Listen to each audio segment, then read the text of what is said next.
Many thanks for staying with us. It's still Politics HQ on New Central TV. Now, energy has long been at the heart of geopolitics. Venezuela's rise and struggles as an oil-rich nation offers stark lessons for countries across the globe south. Now, from resource dependence and political instability to questions of sovereignty and global influence, its experience shows how energy can both empower and entrap nations. For Nigeria, Africa's largest oil producer, parallels are striking.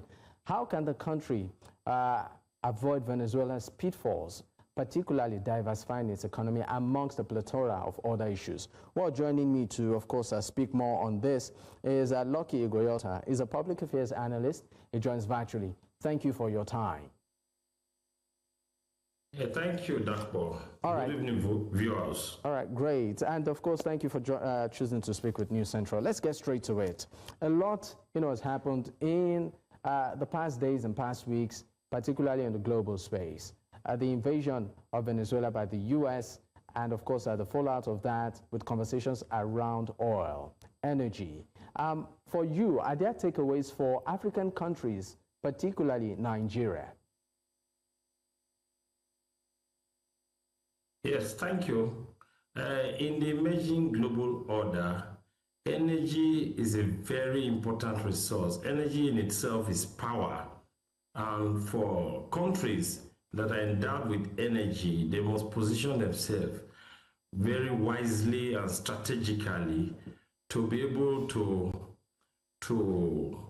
play a role in this global power optics. And the optics globally right now has implication for Africa and Nigeria, because Nigeria is an energy endowed country, and it may shock you that the paradox around energy resource country is that most of them are poor. They are poor countries, and most of them also lack energy, probably because of weak institutions and governance system and other vices that have not actually made them enjoy this natural endowment that is now becoming the global resource that is driving the power play globally. So the geopolitics in the Western Hemisphere,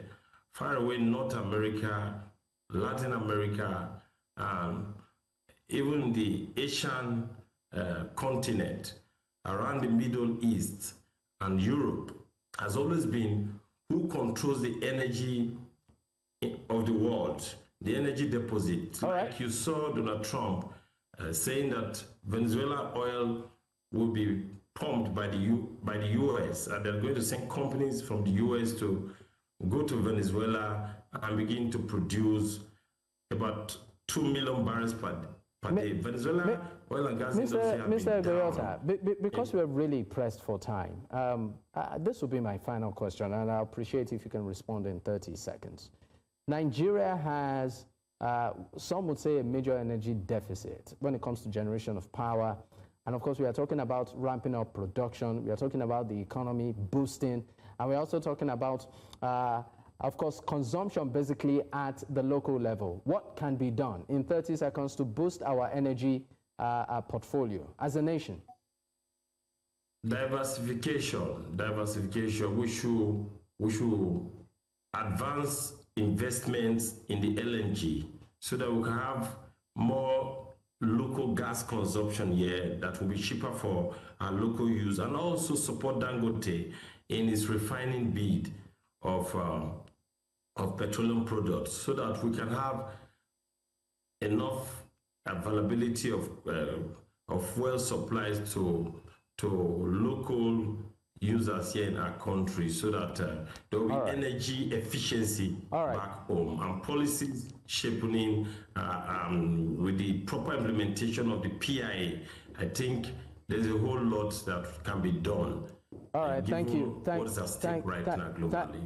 Thank you so much for your time on the program. Of course, it's been great having this conversation.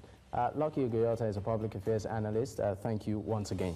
Well, this, of course, is the beat we will be able to get this evening. In case you missed out, you can catch up on our YouTube platform. That's at News Central TV. You can also choose to follow us on social media. The handle is there. My name is Dapo Adigboye. Up next is Tonight.